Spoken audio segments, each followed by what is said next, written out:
Welcome to study IQ। I'm Amit वरीदी किलोर। कोविड-19 को रोकने का एक तरीका है वैक्सीनेशन। अब हर कंट्री वैक्सीन बनाने की मैन्युफैक्चरिंग कैपेबिलिटीज नहीं रखता है। विश्व के दो देश हैं जो कि वैक्सीन मैन्युफैक्चरिंग कैपेसिटी रखते हैं, सबसे ज्यादा जो रखते हैं वो है चाइना और इंडिया। वैक्सीन अपनी पॉपुलेशन को वैक्सीनेट करने के लिए तो यूज होती ही होती है, साथ में vaccine as a diplomacy, vaccine Maitri की तरह भी प्रयोग किया जाता है। जनवरी में भारत ने इसी चीज का प्रयोग कर कर इंटरनेशनली अपनी इमेज को बढ़ाने का, अपनी इमेज को और दूसरे देशों के साथ जो इंटरनेशनल रिश्ते हैं, अफेयर्स जो हैं, उनको सुधारने की कोशिश की थी, उनको बढ़ावा देने की कोशिश की थी थ्रू अ प्रोग्राम जिसको वैक्सीन मैत्री के नाम से जाना जाता है। यानी कि ऐसे देश जहां पर वैक्सीन की मैन्युफैक्चरिंग अच्छी तरह से नहीं होती है, उनको वैक्सीन डोनेट करना या उनको वैक्सीनेशन प्रोवाइड करना। China also was in to the same race. At this present moment अगर हम आज बात करें तो चाइना ने भारत से अधिक बढ़त बना ली है as far as the vaccine diplomacy is concern. China ने बेसिकली 5 महीने के अंदर अंदर 1 बिलियन डोजेज ऑफ द कोविड-19 वैक्सीन को एडमिनिस्टर किया है अपनी कंट्री को। 1 बिलियन डोजेज का मतलब 100 करोड़ डोजेज। एक वैक्सीन को लगाने के लिए 2 डोजेस की जरूरत पड़ती है। जितनी भी अधिकतर वैक्सीन जो इस बार प्रोड्यूस हुई हैं, मैन्युफैक्चर हुई हैं कोविड-19 से लड़ने के लिए, वो सारी की सारी 2 डोजेस वैक्सीन है, यानी कि एक आदमी को 2 डोजेस लगानी पड़ती हैं। चाइना ने 100 करोड़ डोजेस लगाने में सफलता प्राप्त कर ली है, क्योंकि इस समय जो वर्ल्ड के दोनों मोस्ट पॉपुलस कंट्री हैं, India and China, they are actually running an accelerated immunization programme. अगर आने वाली कोविड-19 वेव्स को रोकना है तो एक ही तरीका है कि पूरे के पूरे देश को, जितने भी एलिजिबल लोग हैं, उनको वैक्सीनेट कर दिया जाए। प्रॉब्लम यह है कि जो सेकेंड वेव, जो कि भारत में मार्च अप्रैल मई के समय में कोविड-19 की जो सेकेंड वेव चली थी, उसकी वजह से चाइना को मौका मिल गया है भारत को सरपास करने का as the world's top vaccine producer in delivering more कोविड-19 शॉट्स वर्ल्ड वाइड। यानी कि वैक्सीनेशन की जो दूसरे कंट्रीज को प्रोवाइड करने की जो इच्छा है, वो चाइना उसमें आगे निकल गया है। Beijing diplomatic win, this diplomatic win in the sense कि बीजिंग इस समय ज्यादा डिप्लोमेसी के द्वारा वैक्सीन प्रोवाइड करा रहा है दूसरे देशों को। स्पेसिफिकली इसलिए क्योंकि जब भारत में second wave of covid start हुई थी तो भारत को ऑक्सफोर्ड यूनिवर्सिटी और एस्ट्राजेनेका द्वारा बनाई जाने वाली जो कि कोवैक्सीन है, सीरम इंस्टीट्यूट ऑफ इंडिया जिसको बनाता है, उसके एक्सपोर्ट पर बैन लगाने की जरूरत पड़ गई थी। कोविशील्ड के ऊपर बैन लगाने की जरूरत पड़ गई थी। जैसे ही सेकेंड वेव डेडली हुई और काफी सारे लोगों की जाना स्टार्ट हुई, भारत को एक्सपोर्ट्स बंद करने पड़े ताकि जो वैक्सीन्स हैं वो भारतीयों को ही लगाने के लिए और कोविड-19 को रोकने के लिए जरूरत हो सके। इससे दिस सिचुएशन एक्चुअली एंश्योर्ड कि जो जिन भी देशों को वैक्सीन की जरूरत थी, they turn towards the China इस समय 22.37 मिलियन डोजेज अर्थात 22 करोड़ के से भी अधिक जो डोजेज हैं वो पिछले 5-6 महीनों में डोनेट कर चुका है अलग अलग देशों में, दूसरे देशों में, from the covid vaccine market dashboard जो कि यूनिसेफ के द्वारा मेंटेन किया जाता है। चाइना की 2 कंपनियां हैं, इनके नाम याद रखिए। सबसे पहले है बीजिंग इंस्टीट्यूट ऑफ टेक्नोलॉजी जो कि साइनोफार्म, एक वैक्सीन का नाम है चाइनीज कोविड-19 वैक्सीन साइनोफार्म, और दूसरी कैंसिनो बायोलॉजिक्स। ये दोनों की दोनों इंटरनेशनली चाइना के द्वारा वैक्सीन प्रोवाइड करा रही हैं। कम से कम 84 कंट्री हैं अफ्रीका में, लैटिन अमेरिका में, ईस्टर्न यूरोप में, जिनको डोजेज मिली हैं इन दोनों की बायलैटरल डील्स के द्वारा। अच्छा, इसी समय में भारत के जो वैक्सीन मैत्री के जो प्रोग्राम थे उसमें सीरम इंस्टीट्यूट ऑफ इंडिया ने अप्रोक्सीमेटली 8.8 मिलियन डोजेस दी थी 48 कंट्रीज को इन द पास्ट 6 मंथ्स। परंतु जो सीरम इंस्टीट्यूट ऑफ इंडिया दे रहा था वो basically COVAX alliance, co-led by the Geneva based GAVI जो अलायंस है, गावी द वैक्सीन अलायंस, उसके द्वारा, तो कोवैक्स अलायंस के तहत उनकी ऑब्लिगेशंस थी उस वैक्सीन को देने की, वो उसके द्वारा भारत एक्चुअली में वैक्सीन मैत्री के प्रोग्राम चला रहा था। Whereas China is doing individually companies और देश के साथ, वो किसी दूसरे इंटरनेशनल एनजीओ या कोवैक्स अलायंस प्रकार से ऐसे कॉन्ट्रेक्चुअल ऑब्लिगेशन के तहत नहीं चला रहा है। Covax facility is a global initiative for the equitable distribution of covid vaccines. तो कोवैक्स फैसिलिटी क्या करती है कि अलग अलग जो वैक्सीन मैन्युफैक्चरर है उनको वैक्सीन बनाने से पहले उन्होंने एक पर्टिकुलर ऑब्लिगेशन ली हुई है कि आप जितनी भी वैक्सीन बनाएंगे उतनी कुछ वैक्सीन कोवैक्स फैसिलिटी को देंगे, और फिर जो कोवैक्स फैसिलिटी है दूसरे गरीब देशों के अंदर वो वैक्सीन बांटती है ताकि इक्विटेबल डिस्ट्रीब्यूशन रह सके। सीरम इंस्टीट्यूट ऑफ इंडिया के बायलैटरल डील्स भी हुए थे कुछ कंट्रीज के साथ, बट अगेन जैसे ही एक्सपोर्ट पर बैन लगा तो उनको वो रोकने पड़ गया। भारत बायोटेक, इंडिया में जो दूसरा वैक्सीन मैन्युफैक्चरर है वो है भारत बायोटेक। उनको अभी तक इमरजेंसी अप्रूवल नहीं मिला है वर्ल्ड हेल्थ ऑर्गेनाइजेशन से कोवैक्सीन के लिए।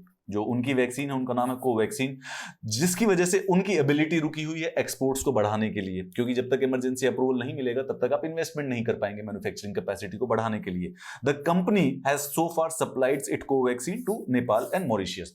तो भारत का जो वैक्सीन मैत्री का प्रोग्राम था उसमें सीरम इंस्टीट्यूट ऑफ इंडिया ने अपनी कोविशील्ड नाम की जो वैक्सीन है 48 कंट्री को भेजी थी, जिसमें ज्यादातर गई थी कोवैक्स अलायंस की जो उसकी ऑब्लिगेशंस थी, and then certain bilateral deals were also be done.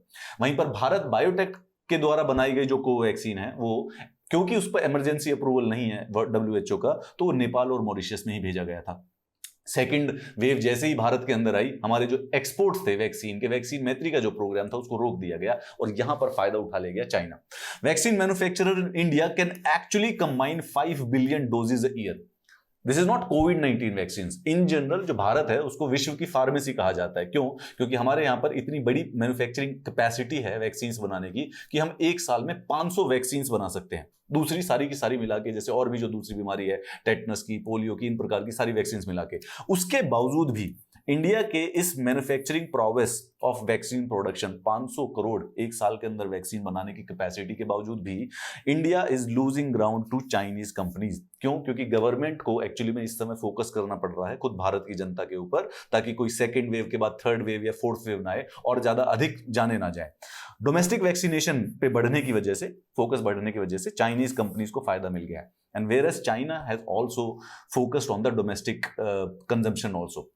India की सेकेंड वेव और इस जो ह्यूमैनिटेरियन क्राइसिस क्रिएट हो गया था, ऑक्सीजन की कमी हो गई थी, बेड्स की जो कमी हो गई थी, led to the decision to vaccinate its entire adult population. Bharat ने जब वैक्सीनेशन के प्रोग्राम स्टार्ट किए थे तो वो फेजेस में स्टार्ट किए थे कि पहले सिर्फ 60 साल से ऊपर के लोगों के लिए, उसके बाद जो हेल्थ वर्कर्स हैं, जो फ्रंटलाइन वर्कर्स हैं उनके लिए, फिर 45 साल से। लेकिन सेकेंड वेव आने के बाद हमें इस बात का एहसास हुआ कि बेसिकली जो भी एलिजिबल पॉपुलेशन है उन सबको वैक्सीनेट करना पड़ेगा। तो यानी इंडिया की खुद की डोमेस्टिक डिमांड है वो काफी ज्यादा बढ़ गई। उसकी वजह से एक और प्रॉब्लम यह है कि कोविशील्ड जो वैक्सीन है वो सिर्फ और सिर्फ भारत में, उसका जो कॉन्ट्रैक्ट है मैन्युफैक्चरिंग का, सिर्फ एक ही कंपनी के पास है, सीरम इंस्टीट्यूट ऑफ इंडिया के पास। उसकी वजह से right to produce single company के पास होने की वजह से, इनएडिक्वेट अर्ली इन्वेस्टमेंट होने की वजह से, जो कोविशील्ड की या बाकी जो वैक्सीन हैं उनकी जो प्रोडक्शन है वो स्केल अप नहीं हो पाई, which actually led to the gap.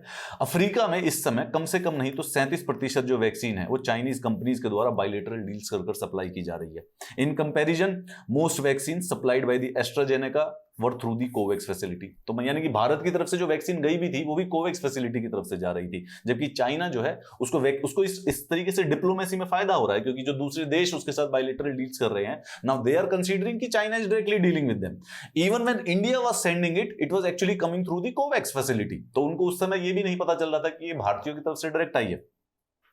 Serum Institute of India was committed to delivering about 50 million doses to 64 countries. ठीक है, तो जब कोवैक्स फैसिलिटी के साथ कॉन्ट्रैक्ट किया था सीरम इंस्टीट्यूट ऑफ इंडिया में, उन्होंने कम से कम 50 मिलियन डोजेस देनी थी। बट गावी जो कि एक अलायंस है, public private global health partnership alliance है, जो कि इन वैक्सीन को कलेक्ट करके लोग जरूरतमंद देशों में बांटता है, उन्होंने डिक्लेयर किया था मार्च में कि they will have to wait. क्यों? क्योंकि भारत ने डिसीजन लिया था कि अब 18 साल से ऊपर के भी सबको वैक्सीनेट करेंगे, तो इसके लिए डोमेस्टिक डिमांड बढ़ जाएगी, तो Serum Institute might delay their general obligations भरने के लिए।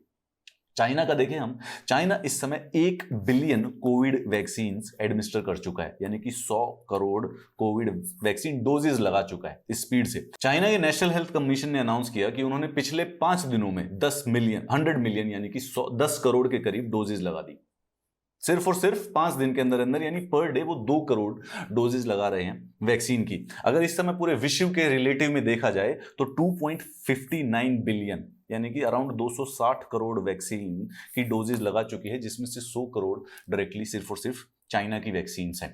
चाइना इसी तरीके तेजी से बढ़ रहा है, पर 2 करोड़। भारत ने भी अब वैक्सीन जो लगानी है, जो वैक्सीन पर डे लगती है, उसको बेसिकली काफी स्पीड कर दिया है। 21 जून को अराउंड 85 से लेके 86 लाख तक की वैक्सीन एक ही दिन के अंदर अंदर भारतीयों को लगाई गई थी। अगर इसी तरीके से इसको बढ़ा के इस चीज को सस्टेन किया जाए तो आने वाले 4 से 5 महीने में भारत का काफी सब्सटेंशियल पॉपुलेशन जो है उसको वैक्सीनेट किया जाएगा, विच विल इंश्योर कि बेसिकली कोई थर्ड वेव या फोर्थ वेव कोविड-19 की ना आए। बट टिल दैट टाइम इस समय लग रहा है कि China has clearly has went ahead as far as the vaccine diplomacy is concern, क्योंकि इस समय भारत ने अप्रोक्सीमेटली 30 करोड़ डोजेज लगाई हैं, अराउंड एंड अराउंड 30 करोड़, और हमारी जो स्पीड है वो मैक्सिमम स्पीड है कि हम 1 करोड़ पर डे के हिसाब से, मतलब 86 हमने अचीव कर ली है, which can be improve till 1 crore per day.